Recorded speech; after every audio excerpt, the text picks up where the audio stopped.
Jesus, seu lado, diga para ela, foi bom você ter vindo. Hoje nós vamos falar sobre Filipenses, capítulo 3, versículo 2.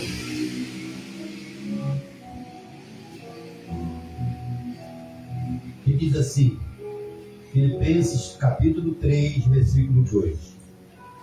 Acautelai-vos dos cães, acautelai-vos dos maus obreiros, acautelai-vos da falsa circuncisão, porque nós é que somos circuncisão, nós que adoramos a Deus no Espírito e nos gloriemos em Cristo Jesus, e não confiamos na carne, bem que eu poderia confiar também na carne.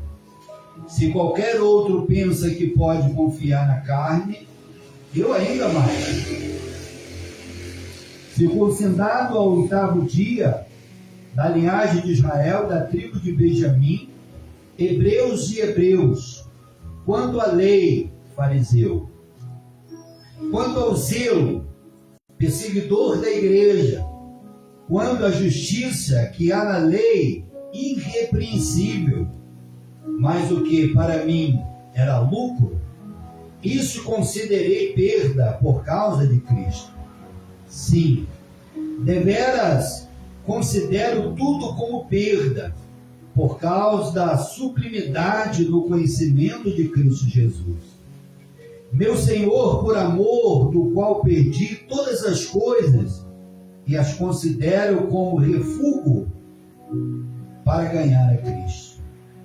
E ser achado nele, não tendo justiça própria, que procede de lei, senão a que é mediante a fé em Cristo, justiça que procede de Deus, baseada na fé, para conhecer e o poder da sua ressurreição e a comunhão dos seus sofrimentos, conformando-me com ele na sua morte, para de algum modo alcançar a ressurreição dentre os mortos.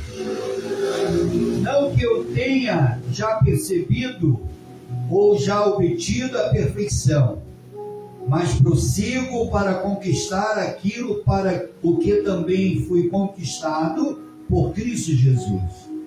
Irmãos, quanto a mim, não julgo havê-lo alcançado, mas uma coisa faço, esquecendo-me das coisas que para trás ficam, e avançando para as que diante de mim estão, prossigo para o alvo, para o prêmio da soberania, vocação de Deus em Cristo Jesus. Todos, pois, que somos feitos, tenhamos esse sentimento, e, se porventura pensais de outro modo, também isso Deus vos esclarecerá. Todavia, andemos de acordo com o que já alcançamos. Nosso Deus e nosso Pai, te damos graça por esta palavra. Faça, Senhor, com que esta palavra vai e produza resultado no nome de Jesus. O importante é quando nós aprendemos a palavra, temos a oportunidade de abrir o nosso coração a entender aquilo que Deus tem a nos revelar, aquilo que Deus tem a nos mostrar. E quando agora Paulo, ele faz esse aviso contra os falsos mestres, os falsos que dizem ser e não são, então fica para nós um alerta muito agradável, porque quando nós aprendemos o que é certo e o que é errado, então nós sabemos separar o joio do trigo. Nós sabemos o que é bom e nós sabemos o que é ruim. Então aquilo que é bom nós pegamos para nós, e aquilo que é ruim deixamos para lá. Porque não queremos aquilo que é ruim, mas queremos aquilo que é bom e que é agradável e perfeita vontade de Deus. E agora ele, falando aos filipenses, ele diz: acautelai-vos dos cães. E quando ele fala aqui dos cães, ele não está falando de animal, não. Ele está fazendo uma comparação. Ele está usando aqui uma metáfora. Quem são esses cães? São chamados fariseus, que são chamados doutores da lei, que vivem na prática da lei, do qual Paulo se considerava também um fariseu e doutor da lei, como ele diz aqui, escrevendo aos Filipenses. Então ele diz: acautelai-vos dos cães, acautelai-vos dos fariseus, daqueles que querem ser mais santos do que os outros, daqueles que querem ser mais perfeitos do que os outros, daqueles que se usam de santidade mais do que os outros. Mas, quando nós nos deparamos com tais pessoas, percebemos o que eles têm são coisas somente por fora, mas por dentro está totalmente vazio. Porque muitas pessoas olham o que está por fora, mas Deus olha o que está por dentro, que é o desejo do nosso coração. Então ele diz: acautelai-vos dos cães, acautelai-vos dos maus obreiros. É o que estamos vivendo hoje. Quantos maus obreiros têm se introduzido no meio do povo de Deus, aparentando uma coisa, mas bem na verdade é outra. Quantos se infiltram no meio do povo de Deus e a sua aparência é uma aparência de santidade, mas quando você vai no profundo e no escondido, você descobre que é sua casca, que é sua aparência, mas no fundo essa pessoa não tem nada de Deus. Porque nós olhamos o estereótipo, olhamos por fora, mas Deus, Ele contempla a sinceridade do nosso coração, a sinceridade da nossa vida. Então, Ele diz assim: acautelai-vos dos cães, acautelai-vos dos maus obreiros, acautelai-vos da falsa circuncisão, da lei imposta pelo homem. A lei imposta pelo homem, ela não salva. O que salva é Jesus. A lei não está em cima da graça. A lei não tem comando suficiente para salvar alguém. Mas Jesus tem, porque Ele foi a graça oferecida. Embora nós não mereçamos nada, mas Ele se ofereceu por nós, para que mediante a sua graça fomos salvos por Ele. Então é por isso que nós rendemos graças a esse Senhor chamado Cristo, que tem poder nos céus e na terra. Aí o verso 3: porque nós é que somos circuncisão, nós que adoramos a Deus no Espírito e nos gloriamos em Cristo Jesus e não confiamos na carne. Nós fomos circuncidados em Cristo Jesus. Hoje, para sermos salvos, não precisamos mais de circuncisão, porque isso são metodologias da lei, são disciplinas e doutrinas da lei. E hoje nós não vivemos mais debaixo da lei, vivemos debaixo da graça, que é Cristo Jesus. Glória a Deus.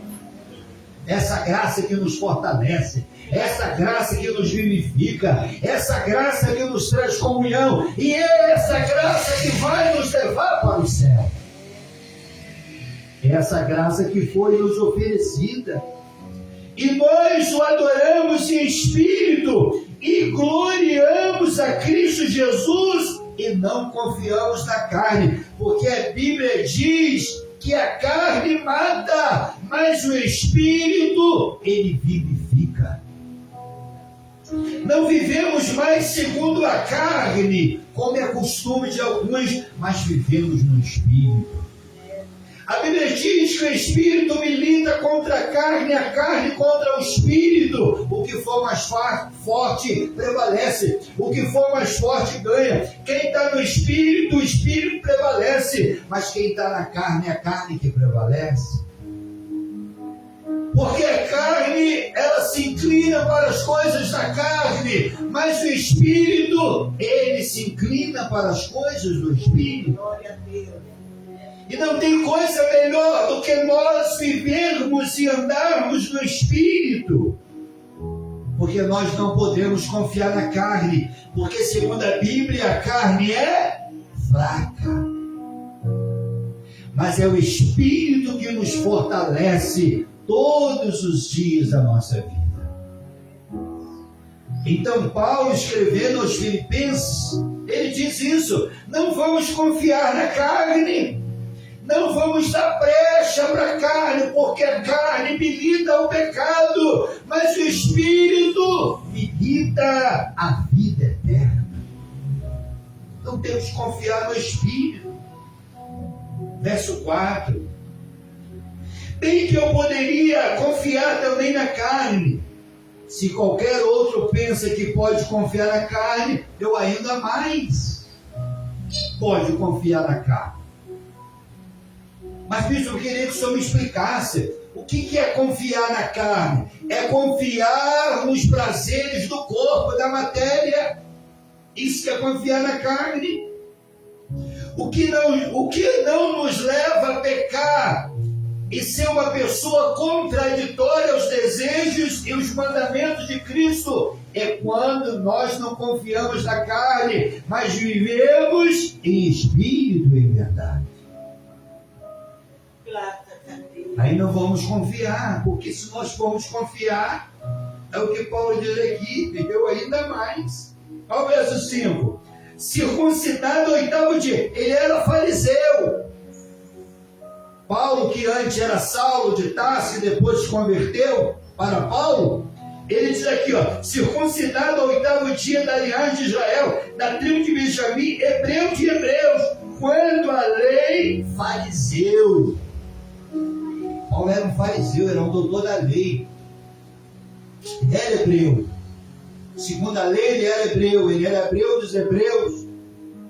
Aí você lê esse versículo aqui, 5 do capítulo 3 de Filipenses, você diz assim: mas bispo, como que pode um hebreu perseguir outro hebreu? Por causa da lei, ele era fariseu. E ele achava que os cristãos não eram um povo evangélico, um povo servindo a Deus. Na sua concepção ele achava que era uma seita. E por ele achar que era uma seita, ele queria exterminar essa seita da face da terra. Então ele começou a perseguir os cristãos.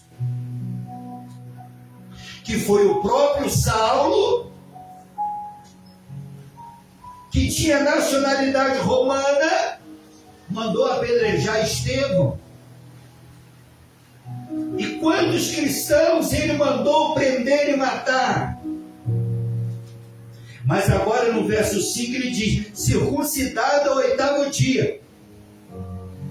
Ele estava alinhado com a lei dos fariseus, porque ele era fariseu, ele era doutor da lei. E além dele ser um fariseu, doutor da lei, ele era um hebreu. Mas ele perseguia o povo de Deus porque ele achava que este povo não era o povo da promessa. Não era o povo que estava de acordo com a vontade de Deus. Ele começou a perseguir. Verso 6. Aí ele confessa aqui no verso 6. Quanto ao zelo, zelo de quê? Da lei. Olha que Paulo fala. Quanto ao zelo da lei, ele queria defender a lei dos fariseus. Ele era um homem zeloso. Aí ele diz: quanto ao zelo, perseguidor da igreja. Ele tinha tanto zelo com a lei, que ele começou a perseguir a igreja, começou a perseguir os cristãos. E ele diz: quanto ao zelo, perseguidor da igreja, quanto à justiça que há na lei, irrepreensível. infringir a lei. Ele entendia que a lei era irrepreensível. Não tinha nada e ninguém acima da lei. E ele era zeloso ali com a lei. E foi por essa razão que ele começou a perseguir a igreja. Ao verso 7. Mas o que para mim era lucro, pelas coisas que eles faziam, isso considerei perda por causa de Cristo. Então aquilo que ele fazia como zelo que era lei, que para ele achava que era perda, aliás, que era lucro, ele começou a perder quando ele o quê? Se converteu a Jesus. Lá na estrada de Damasco, vocês lembram? Lá em Atos dos Apóstolos, capítulo 9, que fala, quando ele entrava ali na estrada de Damasco para matar todos os cristãos que ali estavam, e aí Deus aparece para ele e fala: Saulo, Saulo, por que tu me persegue? Aí ele fala: quem é o Senhor? E Deus responde para ele: eu sou o Senhor a quem tu persegue. Mas pode porventura um homem perseguir a Deus? Deus estava falando, não era no sentido que ele estava se perseguindo propriamente a Deus, mas Deus estava falando para ele que quando ele perseguia a igreja, quando ele perseguia o povo de Deus, era como se ele estivesse perseguindo a Deus. E aí Paulo foi ter esclarecimento, foi ter esse entendimento. Porque até então, quando ele perseguia, ele achava que estava fazendo a vontade de Deus, que estava fazendo a obra de Deus. E aí Deus teve que parar ele, porque senão ia ser o maior massacre da história. Porque ele não estava entendendo. Ele achava que como doutor da lei, como fariseu, como zeloso da lei, ele achava que por ele perseguir os cristãos, ele estava fazendo a obra e a vontade de Deus. Não estava. Então Deus teve que pará-lo e mostrar para ele: Saulo, não é por aí não é nesse caminho, não é por aí que você tem que ir não, você está errado. As suas atitudes estão te levando a lugares errados, não é por aí. O caminho não é este. As atitudes não são essa. Aí que ele cai do cavalo quando ele ouve a voz, e quando ele tenta se levantar, como todos nós conhecemos a história, ele está certo. Aí Deus fala para ele: vai, entra na cidade de Damasco, vai numa rua chamada direita, e lá vai ter um profeta, um homem de Deus chamado Ananias. Ele vai te procurar. E ele vai orar por você. E quando ele orar por você, as escamas que estão nos seus olhos como cegueira vão cair, e você vai ser cheio do Espírito Santo. E aí Saulo entra na cidade e começa a orar e buscar a Deus, porque ele não estava entendendo. Então ele foi entender depois a obra que Deus tinha na vida dele. É por isso que ele diz aqui no verso 6, que ele, como perseguidor da igreja, que era uma lei irrepreensível, e ele considerava que tudo que ele estava fazendo antes de ser transformado era lucro. Mas ele diz aqui no verso 6 que quando ele se transforma e Deus batiza ele com o Espírito Santo, aí ele diz assim: agora eu com Cristo, fazendo a sua obra e a sua vontade, só tenho perdido. Para mim é perda. Porque agora ele começou a ser o inimigo de Roma. Agora ele começou a afligir a lei. E aí ele começou a ser perseguido. Ao verso 8. Sim, deveras considero tudo como perda, por causa da sublimidade do conhecimento de Cristo Jesus, meu Senhor, por amor do qual perdi todas as coisas, e as considero como refúgio para ganhar a Cristo. Então ele perdeu a posição, ele perdeu tudo que ele tinha antes. Mas não importa o que ele perdeu antes, porque o que ele perdeu antes não tinha nenhuma importância para Deus. Perdeu, mas agora ele ganha algo muito melhor do que aquilo que ele havia perdido. Ele ganha Jesus na sua vida.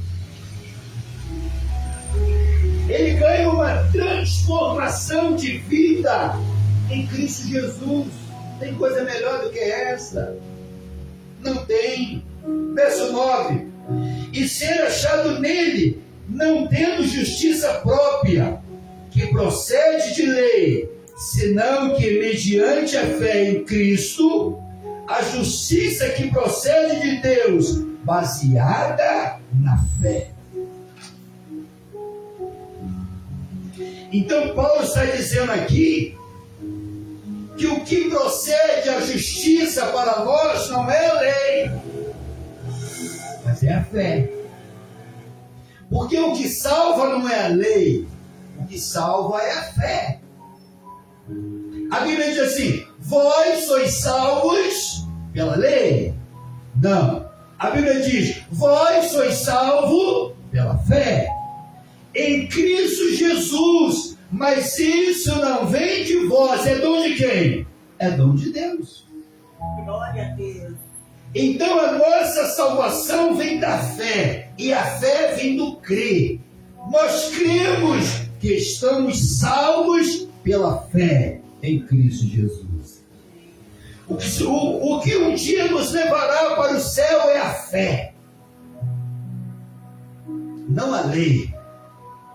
Paulo abandona a lei e começa a praticar a fé, porque ele descobriu que não era a lei que ia salvá-lo, mas era a fé que iria salvá-lo. Aí no verso 10 ele disse: para o conhecer e o poder da sua ressurreição e a comunhão dos seus sofrimentos, conformando-me com ele na sua morte. Aí Paulo aqui ele reconhece do poder da ressurreição de Cristo e da comunhão dos seus sofrimentos, conformando-se com ele na sua morte. Nós não somos salvos, isso que nós temos que entender. Nós não somos salvos pelos nossos méritos. Nós não somos salvos pelas nossas obras. Eu vou orar, eu vou jejuar, eu vou para o monte, eu vou ficar não sei quantas horas de joelho, eu vou cumprir todo o mandamento da Bíblia, toda a lei da Bíblia para me ser salvo. Não é isso que salva. Porque nós não somos salvos por essas coisas que nós praticamos. Nós não somos salvos por obras, nós somos salvos pela fé. Nós somos salvos em crer em Cristo Jesus. Porque se nós fôssemos salvos pelas obras que praticamos aqui nessa terra, por que Jesus, ou para que Jesus morreria por nós na cruz? Não faz nenhum sentido. Será que todo sofrimento, como Paulo diz aqui, todo sofrimento, a morte de Cristo na cruz, tudo que ele sofreu na cruz, será que é em vão? Será o que vai nos salvar? É a lei? Ou é as obras que nós praticamos aqui? A Bíblia diz que nós não somos salvos pelas obras. Nós somos salvos pela fé. É a fé que vai nos levar à presença de Deus. Verso 11: para que de algum modo alcançar a ressurreição dentre os mortos. Os fariseus, eles não acreditavam em ressurreição, e os saduceus também não acreditavam em ressurreição.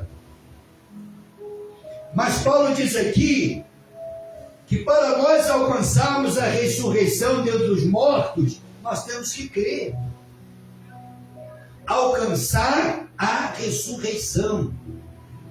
E o que é ressurreição, bispo? É aquele que está morto e um dia vai ressuscitar. E vai comparecer diante de Cristo Jesus nas nuvens do céu. Tem muitas pessoas que dizem assim: morreu, a pessoa foi para o céu, a pessoa foi para o paraíso, a pessoa foi para o céu. Gente, não tem ninguém no céu, nem no paraíso, nem no céu de Abraão.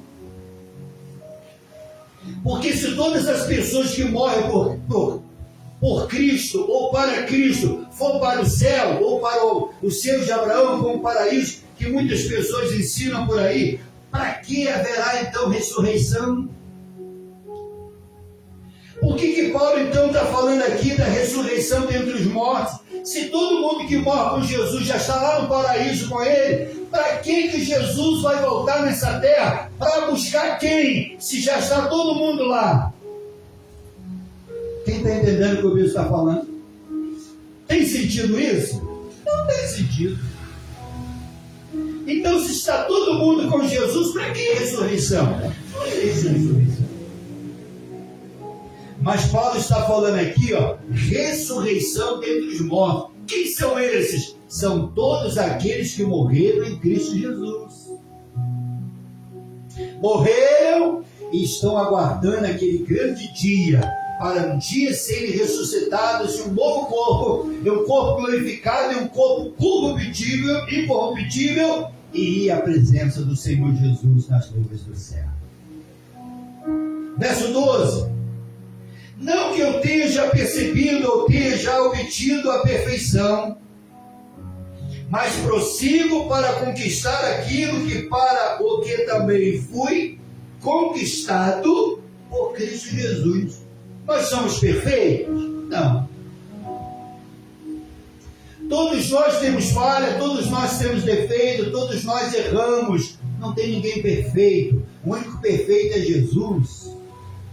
Ainda não alcançamos a perfeição, como Paulo diz aqui. Não que eu tenha já recebido ou tenha já obtido a perfeição.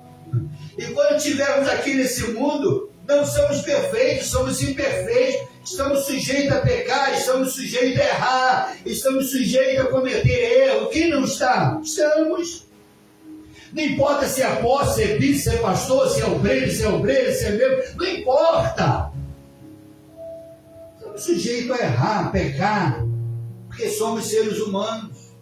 Ainda não alcançamos a perfeição, mas o dia que alcançarmos a perfeição, que teremos um corpo perfeito, aí seremos perfeitos, que será naquele grande dia. Mas ainda não conquistamos, mas estamos o quê? Lutando para alcançarmos em Cristo Jesus a nossa perfeição. Verso 13. Irmãos, quanto a mim, não julgo haver alcançado, mas uma coisa faço, esquecendo-me das coisas que para trás ficam e avançando para as que estão diante de mim. Olha que palavra linda, né? Não julgo. Nós não devemos julgar ninguém para que nós também não venhamos ser o quê? Julgados. Tem um dito popular aí, cada um no seu quadrado, né? Eu não posso julgar você, você não pode julgar, nós não podemos nos julgar. Quem tem direito de julgamento é só Deus. Quem somos nós para julgar alguém? Às vezes aquela pessoa que você acha que é indigna de entrar no céu, quando você chegar lá, você vai ficar até surpreso. Essa pessoa aqui? Você vai ficar até surpreso, porque a salvação não nos pertence. A salvação pertence a Deus, e Ele salva quem Ele quer. E nós não estamos aqui para julgar ninguém. E Paulo também diz que ele não julga ninguém, mesmo a ter alcançado. Mas uma coisa ele diz, que ele esquece das coisas que ficaram aqui para trás. Gente, isso que nós temos colocado na nossa mente, no nosso coração. As coisas que ficaram para trás é para trás.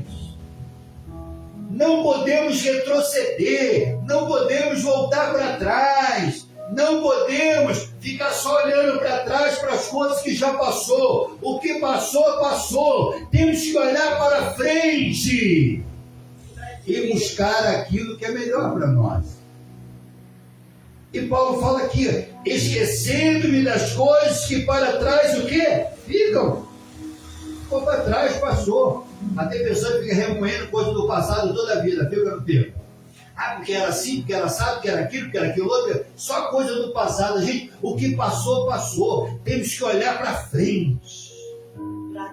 Temos que viver o presente acreditando no futuro. As coisas passadas já passou. Então Paulo está falando aqui, esquecendo-me das coisas que para trás ficam e avançando para as que estão diante de mim. Então nós temos que avançar para as coisas que estão diante de nós. Só coisas boas. As coisas ruins deixa para trás, né? As coisas ruins faz show, vai para trás. Vai para trás. Vamos pegar só as coisas que são boas para a nossa vida. Então vamos alcançar as coisas que estão diante de nós. Verso 14. Prossigo para o alvo. Olha que coisa linda. Prossigo para o alvo. Propósito, visão. Prossigo para o alvo. Quer dizer, prossigo para frente. Tem pessoas que igual a Vertruz, né? Só vive de cabeça baixa olhando para trás. Não. Jesus não nos chamou, não nos escolheu para ficarmos cabisbaixos e nem olhando só para trás. Jesus quer que nós olhemos para o alvo. Jesus quer que nós olhemos somente para frente. Porque é lá na frente que nós vamos conquistar em nome de Jesus. Mas bispo, é errado querer conquistar? Não, é errado não querer conquistar. Você querer conquistar coisas boas para a sua vida é uma bênção. Deus quer que nós olhemos para o alto. Deus quer que nós olhemos para frente. Deus quer que nós viemos conquistar. Deus não quer que nós viemos ficar parado. Deus quer que nós viemos caminhar. Deus quer que nós viemos prosseguir na nossa jornada e olhar somente para frente. Mas tem pessoa que fica estagnada, não fica? Entra ano, sai ano, a pessoa não conquista nada. Não conquista nada. Não troca nada, não muda nada. Fica naquela coisa ali, toda a vida parada ali. Não olha para frente, não olha para o alto, não olha naquele objetivo, naquele propósito de conquistar. Você tem que ter isso no seu coração, olhar para frente. Não, isso aqui para mim não está bom não. Não quero isso para minha vida não. Não quero. Vou trocar, vou mudar. Tudo novo. Tudo novo na minha vida.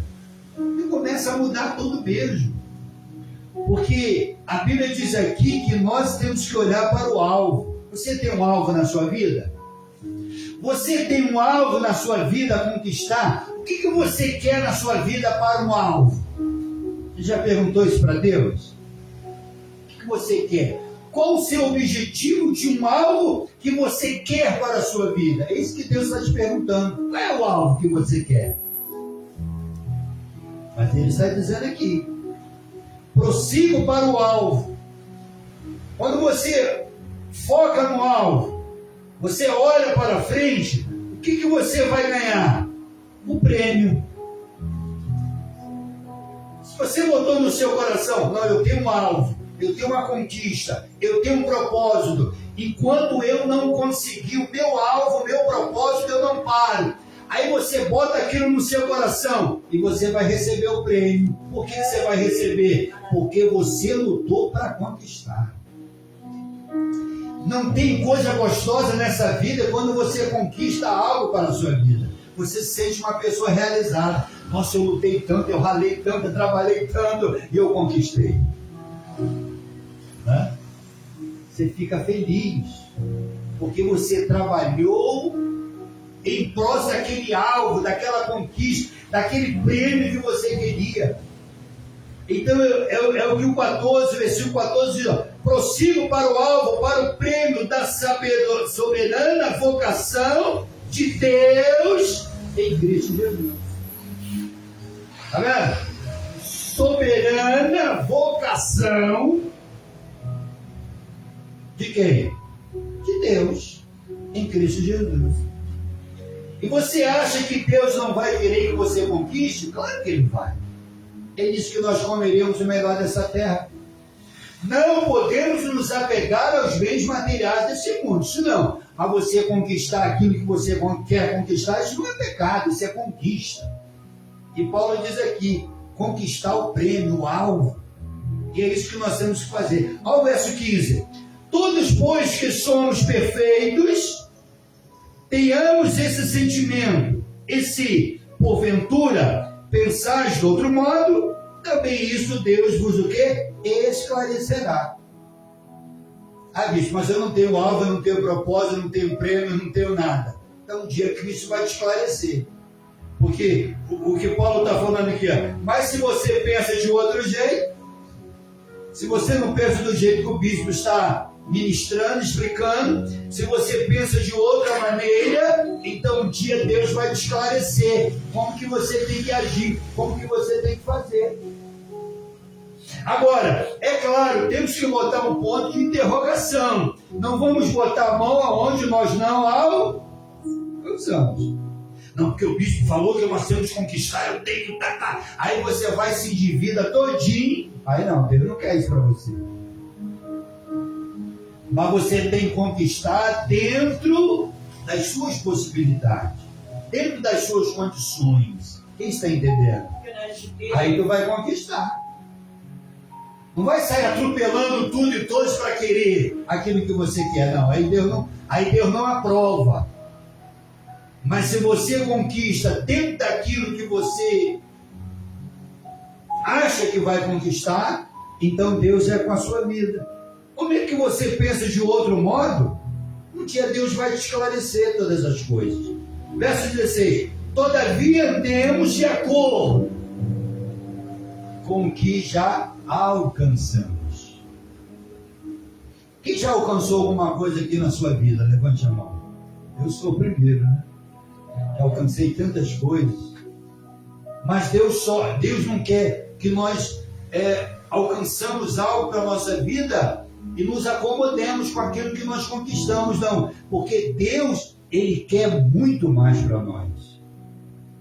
Então nós fechamos o versículo dizendo: todavia andemos de acordo com o quê? Com a vontade de Deus. Quando nós andamos de acordo com a vontade de Deus, então o que nós já alcançamos já está alcançado e vamos conquistar ainda mais. Se acreditarmos nas promessas de Deus e que Ele está na nossa vida para nos fazer prosseguir, andar para frente, focando alto e conquistando aquilo que Ele tem para as nossas vidas, no nome de Jesus. Então, uma coisa eu quero dizer para vocês, para nós finalizar. Tudo que nós temos e tudo que nós conquistamos e que ainda vamos conquistar, vem da fé. Porque a Bíblia diz que sem fé é impossível agradar a Deus. Mas se temos fé, conquistamos todas as coisas para a nossa vida, no nome de Jesus. Amém? Quem entendeu a palavra? Então vamos ficar de pé e vamos agradecer ao Senhor Jesus.